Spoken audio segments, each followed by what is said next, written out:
YouTube channel and playback legend, slightly biased. Oh, coming in hot, huh? Yeah, I think Nico Harrison should be fired tonight. Let me defend him. Nico's gotten a bad rep here, and the reality is he's one of the best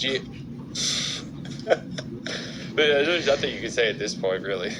Yeah, so, I mean, going into this game is like, all right, we got the post-game pod tonight. Starts off first quarter. They don't even hit 30 points again. 24 points in the first quarter. How many quarters have they scored 30 points this year?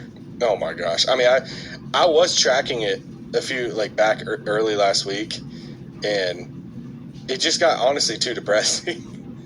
At first, it was 5 out of 20-something quarters. They had hit 30 points, and then I was like, all right, I'm not going to do this anymore. I'm just assuming it's the lowest.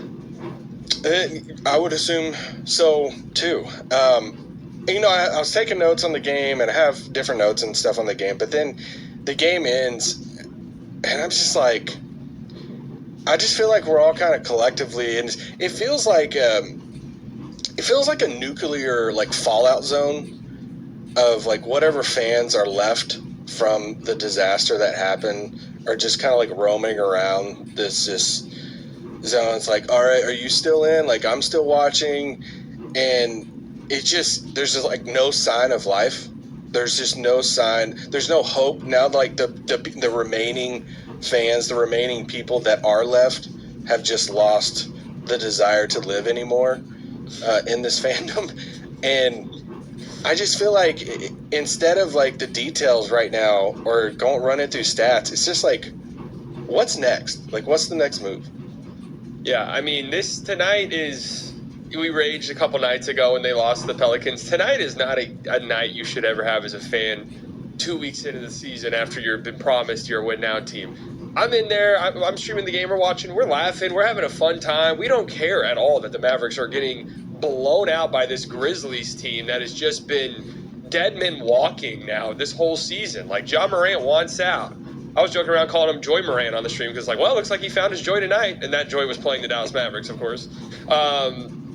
This Grizzlies team has not been good this year, and the Mavs here's the problem. Even in the games they've won, they don't look good. There's really no spinning it at all.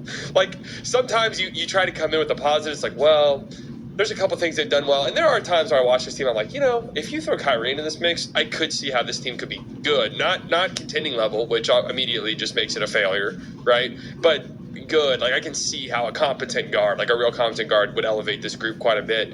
But there's no guarantee that's even going to happen. No guarantee Kyrie's even 50% of who he was last year? I mean, he's coming off an ACL injury. That's a difficult thing to come back from. And yeah, I mean, never. Game 9 of the season, we should be coming on here after getting blown out by the Grizzlies. You should be like, what just happened? That's unacceptable. They shouldn't be doing this. They shouldn't be doing that. I'm just like, yeah, I mean, that's who this team is. They're 2-7. This is already reaching unsalvageable territory for me because I don't think they're good enough to give themselves a runway. In years past, they've started slow. I don't know if they've ever started this slow, but they've always had, one, Luka, and then two, just you felt as though come February they would turn it around. It doesn't feel like that's going to happen at all with this group. And I agree, it's so bad. Even if you were a little pessimistic about this team, which most people were, I thought this team would be pretty decent. I thought that there was a chance they'd be decent. Obviously, the injuries happen and stuff, but even pessimistic people, there's no way you thought it'd be this bad. There's literally no way. No chance.